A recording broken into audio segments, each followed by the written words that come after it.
Hello guys, welcome back to our channel Kureghor blog. আমি intro নিচ্ছি কারণ ও আজকে খুব ব্যস্ত।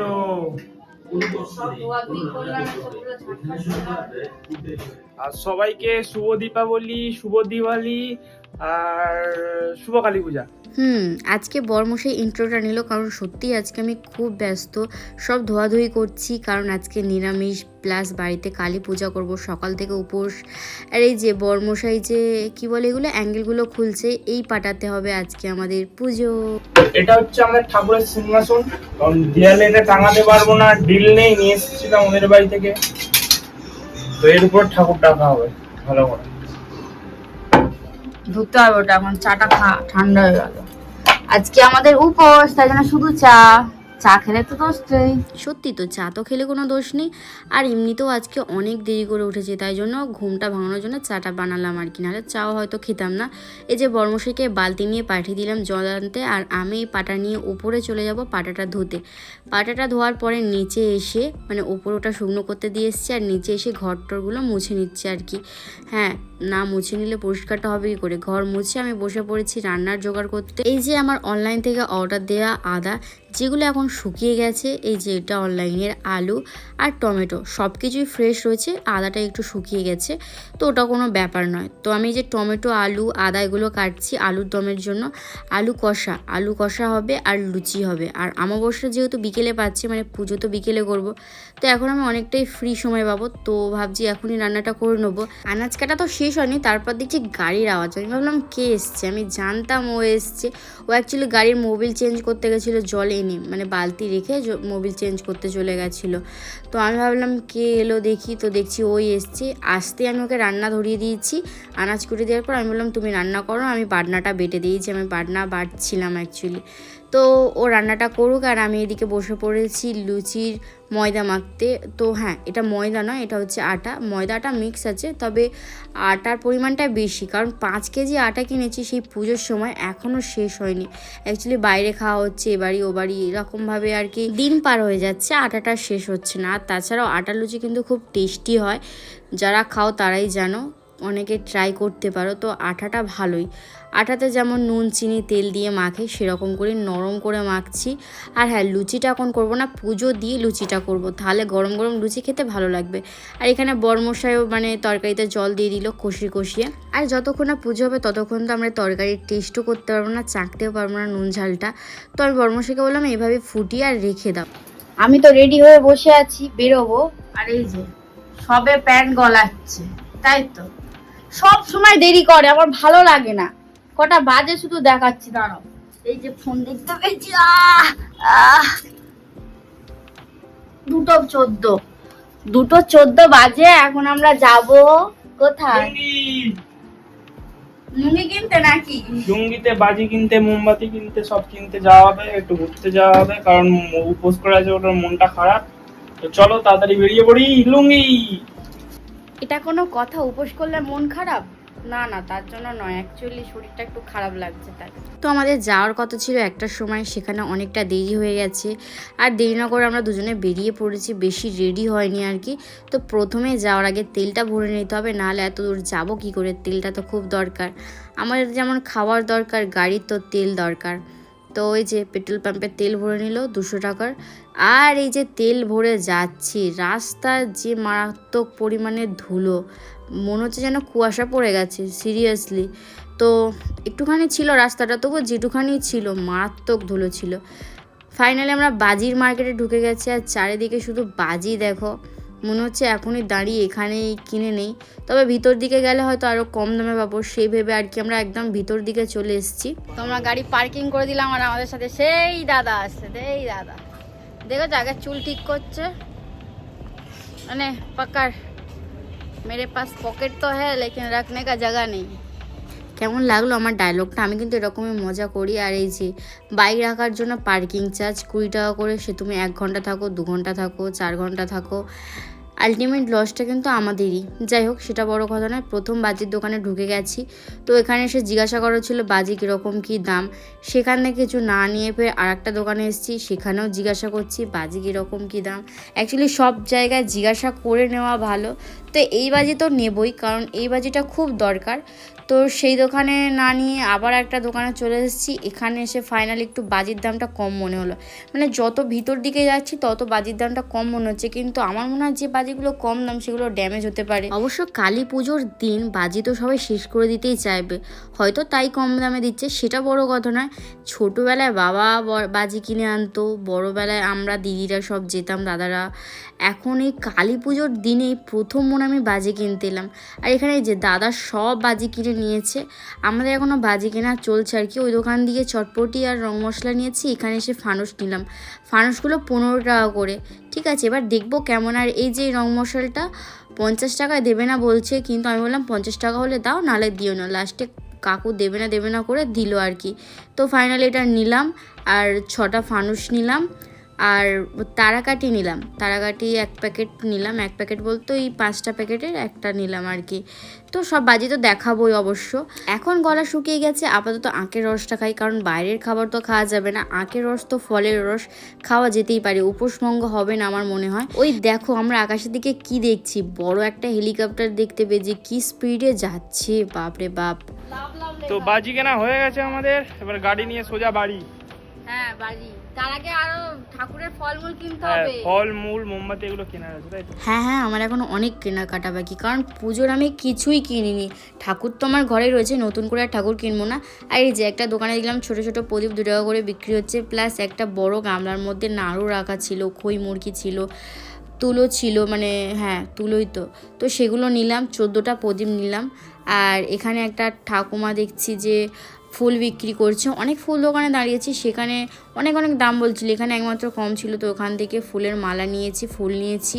আর যে ফলের দোকান থেকে একটাই ফল নিয়েছি, আর এই মিষ্টি দোকান থেকে মিষ্টি নিয়েছি। একই ছিল, পাশাপাশি ছিল, বারবার গাড়ি দাঁড় করানো থেকে এক জায়গায় সব পেয়ে যাবো, সেটাই ভালো নয়। তো এখানে মিষ্টিগুলো বেশ সুন্দর সুন্দর ছিল। মিষ্টি নেওয়া হয়ে গেছে, বাড়ির দিকে যাচ্ছি। এখনও কিন্তু দিন আছে, এই প্যান্ডেলটা অন্ধকার হলে আরও সুন্দর লাগবে, কি বলো? আস্তে আস্তে প্রায় অন্ধকার, প্রায় কি অন্ধকার, সন্ধ্যে 5:30 6টা বাজতে যায়। এখনও আমরা দুজনে কেউ স্নান করিনি, স্নান করব, ফ্রেশ হব, তারপর পুজোর জোগাড় করব, পুজো করব। এই যে সব জিনিসপত্র কিনেছি, অনেক সময় লেগে গেছে, অনেক। যে সব ঘরে এলো, আমাকে আগে দাঁড় করিয়ে দিয়েছিল, মানে বাড়ির কাছে নামিয়ে দিয়ে আবার সেই দাদাটার কাছে ফানুসগুলো রয়ে গেছিলো, সেটাই আনলো। আর এই যে সবে বাড়ি ঢুকলো, হ্যাঁ বাইকটা ঢোকাচ্ছে, আর এখানে বাইক রাখা খুব মুশকিলের। যাই হোক সেটা বড় কথা নয়, বাজি কী কী কিনেছি সেটা দেখা। এই যে 6টা ফানুস, এক কালার, বললাম সব রকম মিলিয়ে দাও, 2 রকম মিলিয়ে দিয়েছে। আর এই যে ছোট ছোট চরকি, যেগুলো খুব স্পিড হয়। আর এই যে তারাকাঠি আর রং মশলাটা তো তোমরা দেখেছো। আর টান্ডানা কী বলা যায়, এটা চকলেট বোম, এটা ছাড়া তো অসম্পূর্ণ। আর আমাদের বাড়ি যেহেতু একটু গ্রামের দিকে, অসুবিধাই হবে না। চটপটির প্যাকেট আর রং মশলা, এটা ইনাফ আমাদের জন্য। আমরা দুজন, আর ও বাড়ি যদি যাই তো ভাইরা ফাটাবে আর কি। যাই হোক সেটা পরে দেখা যাবে, এখন পুজোটা করতে হবে। স্নান টান করে আমরা চলে এসেছি, তো একটাই তো বাথরুম। প্রথমে বড়মশাই স্নান করে সেগুলো গোছানি শুরু করে দিয়েছে, তারপর আমি এসে দেখছি ওর অর্ধেকটা গোছানো হয়ে গেছে। আর ঠাকুর থালা বাসনগুলো ও ধুয়ে এসছে। ঠাকুরও সব কাজও একা হাতে করবে বলেছে, আমি শুধু সাহায্য করব, টুকটাক ধরে দেওয়াগুলো, বাকি ও মায়ের পুজো করবে বলেছে। আর দেখতে দেখতে আমাদের সিংহাসনটা পুরো কমপ্লিট হয়ে গেছে, দারুণ। আর আমিও রেডি হয়ে পড়েছি, এই যে শাড়ি পরেছি আজকে, সিঁদুর, আলতা, টিপ সব পরেছি। টিপ পরে আমাকে দেখুনি কেমন লাগছে তোমরা কিন্তু জানি, টিপ পরলে আমাকে কেমন বুড়ি বুড়ি লাগে, তাই জন্যই তোমাদের কাছে জিজ্ঞাসা করলাম আর কি। যাই হোক এদিকে বরমশাই পুজোর কাজ তো শুরু করে দিয়েছে একা একাই, আমি এদিকে কি করছি জানি না, আমাকে কোনো কাজে হাত দিতে দিচ্ছে না। প্রথমেই ও ঠাকুরগুলো পরিষ্কার করছে, পিকচারটা মুছে তুলে দিল। আর এখানে কালী ঠাকুরটা প্রথমে ধুলো, এবারে আস্তে আস্তে মুছবে। সব ঠাকুরই ধুয়ে মুছে রাখা হয় প্রত্যেক সপ্তাহে। আর আজকে যেহেতু স্পেশাল দিন, আজকে তো ভালোভাবেই ঠাকুরকে যত্ন করে মুছিয়ে দিতে হবে, তাই না? তো ঠাকুরটা মুছিয়ে দেওয়ার পরে আমাদের শিব ঠাকুরের পালা চলে এলো। শিব ঠাকুরকে স্নান করাচ্ছে, প্রথমে তো ঘি দিয়ে যেমন স্নান করায়, ও আবার অনেক ধৈর্য ধরে অনেক সুন্দর করে। প্রথমে ঘি দিয়ে, তারপর মধু দিয়ে, আজকে আবার একটা দুধের প্যাকেটও নিয়ে এসেছি। হ্যাঁ এবার পুজোয় ভুল ত্রুটিটা আমাদের হতেই পারে, সাধারণ ব্যাপার, কারণ আমরা তো মানে অত পুজোর নিয়ম জানি না, তবে যেটুখানি জানি সেটুখানি আর কি। ঘি দেওয়ার পরে মধু দিয়ে, দুধ দিয়ে স্নান করাচ্ছে। আর 1 প্যাকেট দুধ তো অনেকটাই ছিল, তবে অতটা দুধ ঢাললে তো নষ্ট হবে, সেই জন্য অল্প একটু গ্লাসে ঢেলে নিয়েছি, কারণ তোমার ঘটিতে গঙ্গা জল ঢালা, দুধের পরে তো গঙ্গা জল ঢালতে হয়, এটাই নিয়ম। তো দুধ ঢালার পরে এই যে গঙ্গা জল দিয়ে পুরো ধুইয়ে ঠাকুরটাকে সুন্দর করে আসনে রেখে দেবে। ঠাকুর মোছানো ধোয়ানোর কাজ কমপ্লিট, এবার পুজোর কাজে লেগে পড়েছে। এই যে প্রথমেই ঠাকুরকে মালা দিচ্ছে, যে মালাটা ওখান থেকে কিনে নিয়েছিলাম 20-25 টাকা করে, এক এক জায়গায় তো 220 টাকা 300 টাকা পর্যন্ত মালা নিচ্ছে। হ্যাঁ, সেগুলো বড় অবশ্যই, এগুলো ছোট। আর একটা মালা আমাদের 2টো ঠাকুরের হয়ে গেছে। অ্যাকচুয়ালি ঠাকুরগুলো এত ছোট ছোট না, বড় মালা দিলে কেমন ভালো লাগছিল না, সেই জন্য মালাগুলো ছোট ছোট করে সুন্দর করে দিয়েছি। শিব ঠাকুরের জন্য আকন্দর মালা নিয়েছি, মা লক্ষ্মীর জন্য গাঁধার মালা নিয়েছি। তো সব রকম মালা ফুল নিয়ে বর্মশাই ওদিকে বর্মশাইয়ের কাজ করছে, সাজাচ্ছে ফুল দিয়ে। আর আমি প্রদীপগুলো বার করছি, কারণ প্রদীপগুলো তো জ্বালতে হবে, সন্ধে তো হয়ে গেছে তাই না, পুজো দিয়ে প্রদীপ জ্বালবো, তাই জন্য প্রদীপগুলো সুন্দর করে বার করে নিয়ে আর এবারে গুনে গুনে তোমার ওই সলতে পাকাচ্ছি তুলো দিয়ে। এটাই আমার মনে হয় বেস্ট অপশান। মোমবাতি তো থাকবেই, এটাতে আরও সুন্দর লাগবে। তো আমার ওদিকে কাজ কমপ্লিট হয়নি, এখনও হচ্ছে। আর এদিকে বর্মশাই ফল কাটছে, মানে ওদিকে ঠাকুরেরকে সাজানো হয়ে গেছে, এবার ফল কেটে ঠাকুরকে খেতে দেওয়া হবে। তো ফল একটাই কেনা হয়েছে, আপেলে নিয়ে এসেছি, মন থেকে যেটা দেবে সেটাই বড় কথা। তো এখানে ঠাকুরের দেখো আমাদের ডালা কমপ্লিট দেওয়া হয়ে গেছে। সবই তো ঠিক ছিল, বাট যখনই প্রদীপ জেলে পুজো শুরু করা হলো, তখনই পাশের বাড়ি থেকে যেখানে নাকি ডিজে গান চলে সেখানে মন্ত্র চলছিল। জানি না হঠাৎ করে এটা কি কোইন্সিডেন্স হলো, মানে আমরা তো অবাক হয়ে গেছি, পুরো ঠিক সময় মন্ত্রটা চললো। আর শুধু মন্ত্রই না, সাথে ঝাঁই, শাঁখ, ঘণ্টা, ঢাক, মানে একটা যেমন মণ্ডপে পুজোয় সেরকম আওয়াজ। তবে এই শাঁখের আওয়াজটা কিন্তু অরিজিনাল, শাঁখটা আমি বাজাচ্ছিলাম, যেহেতু বর্মশাই পুজো করছে আমি শাঁখ বাজাচ্ছি। আর বর্মশাই পুজো নাও করলে আমি শাঁখ বাজাতাম, কারণ ও শাঁখ বাজানো প্র্যাকটিস করছে মাত্র আর কি।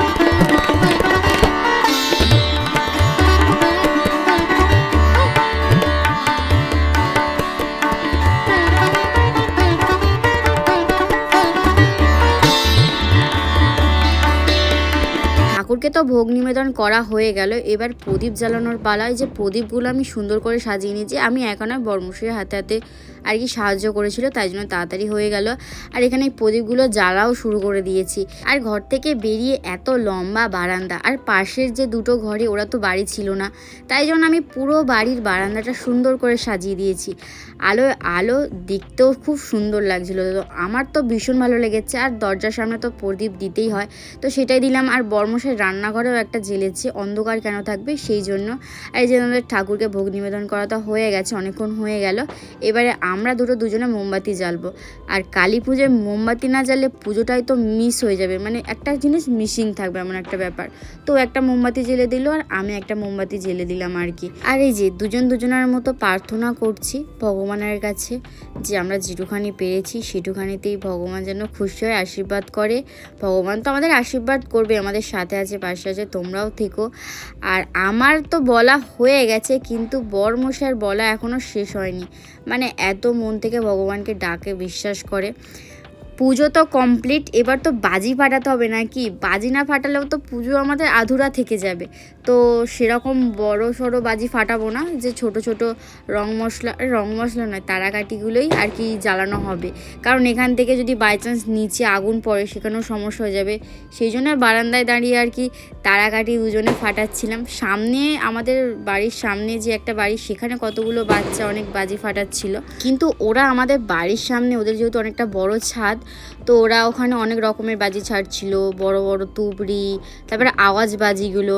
আর আমাদের সরু বারান্দা, সেই জন্য আমরা দুজনে ফুলঝুরি বলো আর তারাকাঠি বলো সেটাই ফাটিয়ে মজা করলাম। এরপর রান্নাঘরে এসে সেই দুপুরে করা আলুর দমটা টেস্ট করে নিলাম। তরকারি তো পারফেক্ট হয়ে গেছে, তাই নামিয়ে নিয়ে বর্মশাইকে দিয়ে দিয়েছি কাজ। ও লেচিগুলো করছে, আর আমি দুধটা গরম করে দিলাম, কারণ ওই যে এক প্যাকেট দুধে একটুখানি বাবার মাথায় ঢালা হয়েছিল, আর বাকিটা কি ফেলে দেবো, সেই জন্য গরম করে বর্মশাইকে খাইয়ে দেবো আর কি। সকাল থেকে তো কিছু খাওয়া হয়নি, এনার্জিও পাবে। এই যে লুচি আমি বেলে দিলাম, আর ও ভাজছে। প্রথম লুচিটাই ফুটো বেলেছি, কী যে বেলেছি কী জানি তাড়াহুড়ো করে। অ্যাকচুয়ালি খিদে এত পেয়েছে দুজনার, তবে ফুলেছে। আমি তো ভাবিনি যে লুচিটা ফুলবে। ও বলছে যে ওর ক্রেডিট, আমি বলছি আমার ক্রেডিট, কারণ আমি লুচিটা বেলেছি। বাট এখানে দুজনারই ক্রেডিট, ঠিক আছে। কারোর কম কারোর বেশি, এবার কার কম কার বেশি সেটা আমি জানি না, অত এক্সপিরিয়েন্স নেই। তো সব লুচি ভাজা বকতে বকতে হয়ে গেছে, আর এই যে লাস্ট লুচিটা দিলাম এটাও ফুলেছে, এটা তো পুরো ব্যাং হয়ে গেছে। ওফ, লুচিগুলো সব কটা ফুলেছে। তো মোটামুটি অনেক কটাই লুচি হয়েছে, এক গামলা, বুঝতেই পারছো। আর খুব জোর খিদে পেয়ে গেছে বরমশাই, লুচি ভাজতে ভাজতে তবুও খেয়েছে দুটো, আরও নাকি ওর খিদে পেয়েছে, এসেই খেতে শুরু করে দিয়েছে। খেয়ে নিজেই বলছে একদম ওকে, এবার আমি খেয়ে বলবো কেমন হয়েছে। আর আমার হাতে সেই লুচিটা পড়েছে, মানে যেটা এক্ষুনি তোলা হলো, কি গরম, ছিঁড়তেই গরম লাগলো। আলুর দমের সাথে নিলাম, গালে মানে দিচ্ছি গরম আমি বুঝতে পারছি, তাও হাতে নিয়েছি তো খেতেই হবে। এবার আমি ভালো করে খেয়ে বলবো কেমন হয়েছে। এই যে হাত নাড়িয়ে দিলাম, মানে দারুণ হয়েছে, সত্যি অসাধারণ হয়েছে। আলুর দমটা বেশি টেস্টি হয়েছে। খাওয়া দাওয়া করে খাবার দাবার প্যাক করে চলে এসেছি বাড়িতে, কারণ কিছু আলুর দম তরকারি বেঁচেছিল, মার জন্য নিয়ে এলাম, প্রসাদ নিয়ে এলাম। বাড়িতে এসে বাজি ফাটাচ্ছি, দুজনে কি ভালো লাগে। এই যে ভাই আছে আমাদের সাথে, দিদি আছে, দিদি বাজি ফাটাবে কিন্তু জানি না, তবে আমরা তিনজন তো ফাটাবো। ভাই তো বাজি ফাটানো এক্সপার্ট। ওই দেখো বর্মশের প্রথমে তো হাত দিয়ে রকেট ছাড়লো, আর এই যে এও রকেট ছাড়ছে হাত দিয়ে। আমার তো যা ভয় লাগছিল না কি বলবো, আমি তো জীবনে পারবো না। এই যে এইবার পালা ফানুস ছাড়ার। ফানুসটা দেখেছো এত সুন্দর, মানে একবার ঝাড়া দিতেই মানে খুলে গেছে, আর দামও মাত্র 15 টাকা। বাইরে তো 35 টাকা করে বিক্রি হচ্ছে। যাই হোক, যে যেমন পারছে দাম নিচ্ছে, সেটা বড় কথা নয়, তবে ফানুসটা খুব ভালো হয়েছে 15 টাকায়। আমরা তো ভেবেছিলাম ছোট ভালো হবে না, কি হয় না হয় এত কম দাম নিচ্ছে, বাট না, ভালো ছিল। তো প্রথম বরমশাই ফানুসটা ছাড়ছিল, কেড়ে কুড়ে আমি নিয়ে নিলাম। ঠেলাতে উঠে যাবে।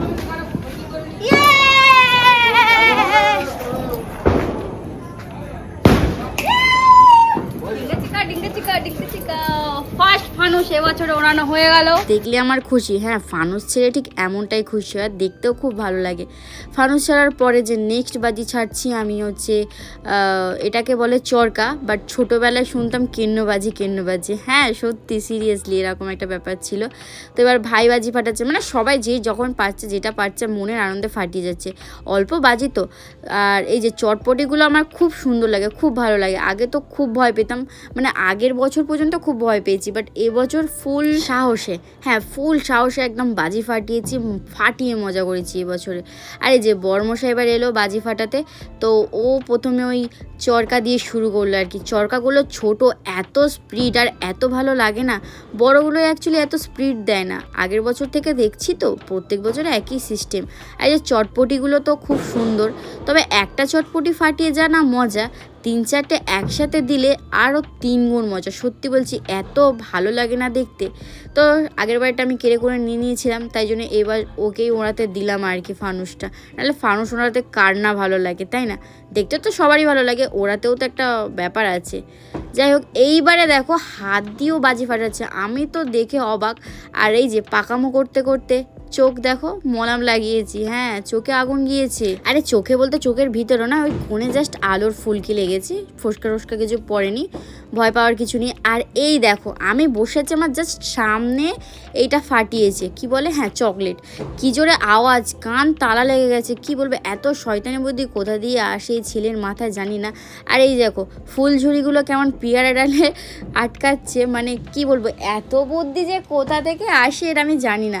হ্যাঁ ছোটোবেলায় আমরা ওই যে মানে রডগুলো হয় না, ওগুলো বেঁকিয়ে জ্বালিয়ে গাছে ছুঁড়ে দিতাম, কিন্তু ও যে যেভাবে বাঁধিয়ে আর আগুন দিচ্ছে, আমি তো মানে কি বলবো, হাসবো না কি করব। তবে দেখতে ভালো লাগছিল, কিন্তু সবকটা আগুন একসাথে দিলে আরও ভালো লাগতো, কিন্তু কি করা যাবে, ও একা দিচ্ছে। আর যে আগুনগুলো নিচে পড়ছিল দেখলে তো, কাছে গেলে আগুনে ফোসকা পড়ে যেত, এমন একটা ব্যাপার। যাই বলো, সব মিলিয়ে বাজি ফাটানো একদম দারুণ আর ফাটাফাটি মজা করেছি। রাত তো অনেক হলো, আমরা বাজি ফাটাই। তোমরা ভিডিওটা লাইক কমেন্ট শেয়ার সাবস্ক্রাইব করে দিও। দেখা হবে পরবর্তী ভিডিওর সাথে, টাটা।